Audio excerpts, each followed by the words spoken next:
प्यारे बच्चों सभी को नमस्कार।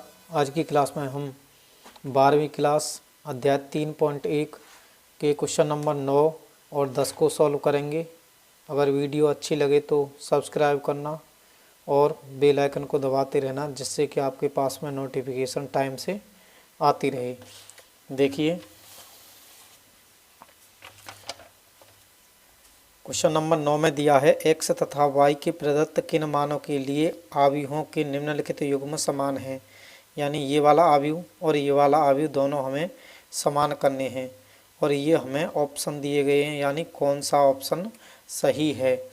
तो इस क्वेश्चन को हम सॉल्व करेंगे। देखिए, हमें दिया है कि ये दोनों आव्यूह हमारे x तथा y के किन मानों के लिए समान हैं।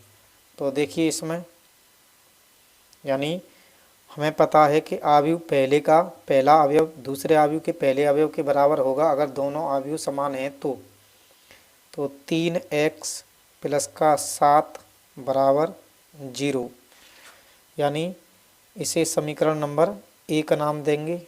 उसी प्रकार 5 बराबर y माइनस का 2, यानी ये वाला 5 और ये वाला हमारा दोनों बराबर होंगे, समीकरण नंबर 2 नाम देंगे।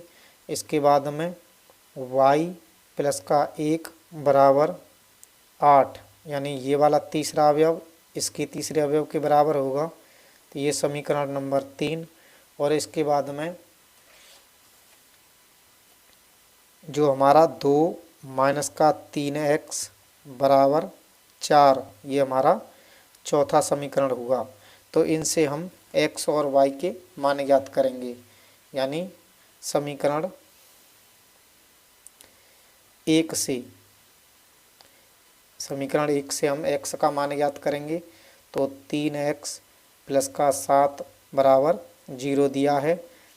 3x बराबर हो जाएगा माइनस का 7। इसके बाद में x बराबर हो जाएगा माइनस का 7/3। अब हम समीकरण 2 को सॉल्व करेंगे, यानी समीकरण 2 से। तो देखिए, दूसरा समीकरण हमें दिया है 5 बराबर y माइनस का 2। तो देखिए, y का मान हम निकालेंगे तो यहाँ पे कितना हो जाएगा, 2 इस साइड में जाएगा, 5 प्लस का 2, और y बराबर हमारा कितना आएगा, 5 और 2 7। अब हम समीकरण 3 को सॉल्व करेंगे, यानी समीकरण 3 से। तो तीसरा समीकरण हमें दिया है y प्लस का 1 बराबर 8। y बराबर कितना हो जाएगा हमारा, 8 माइनस का 1 बराबर 7। इसके बाद में हम समीकरण 4 को सॉल्व करेंगे, समीकरण 4 से।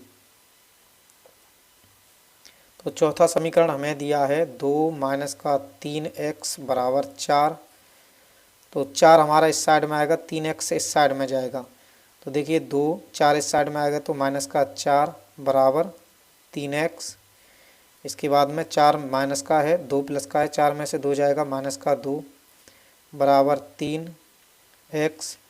और x की वैल्यू हमारी कितनी आएगी, माइनस का 2/3।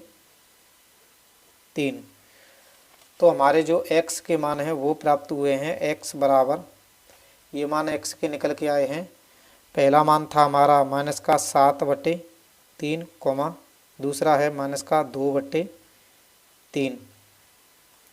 अब हमें पता है कि x के मान अलग अलग हैं और y के मान दोनों समान हैं।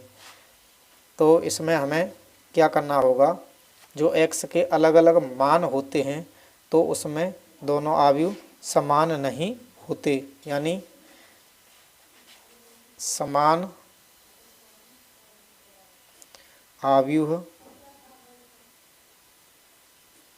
के लिए x का केवल एक ही मान संभव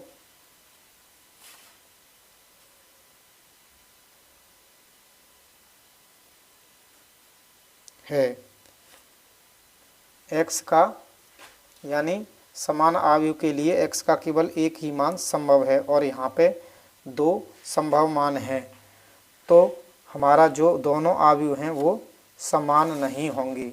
तो इसमें कौन सा ऑप्शन सही होगा इसका, जैसे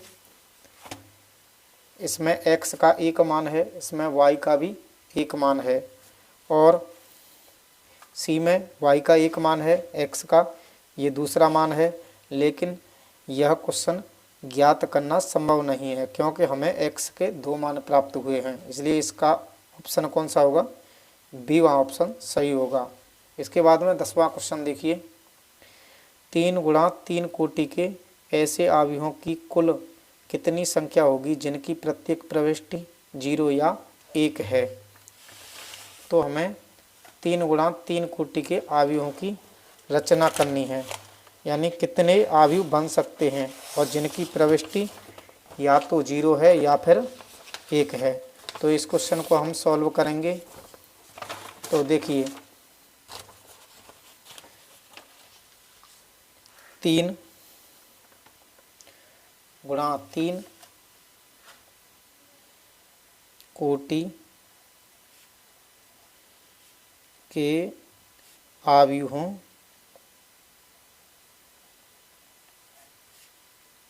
की संख्या, यानी जिनकी प्रविष्टि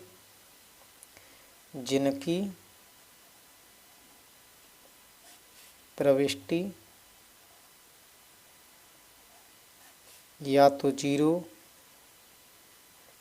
या 1 है।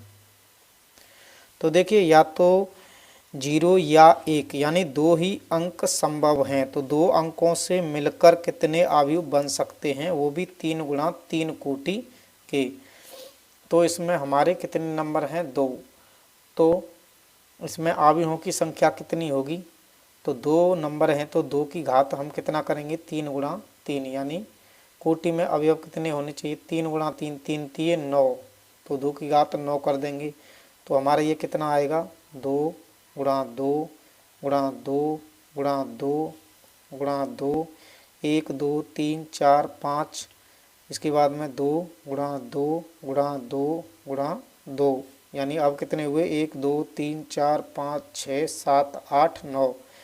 तो इसका हम मल्टीपल करेंगे, यानी 2 दूनी 4 दूनी 8 दूनी 16 दूनी 32 दूनी 64 दूनी 128 दूनी 256 दूनी 512, यानी इस प्रकार कितने आव्यूह बनेंगे, 512, जिनकी प्रविष्टि या तो 0 होगी या फिर हमारी 1 होगी। तो हमने एक्सरसाइज 3.1 बड़ी अच्छी तरह से सॉल्व किया।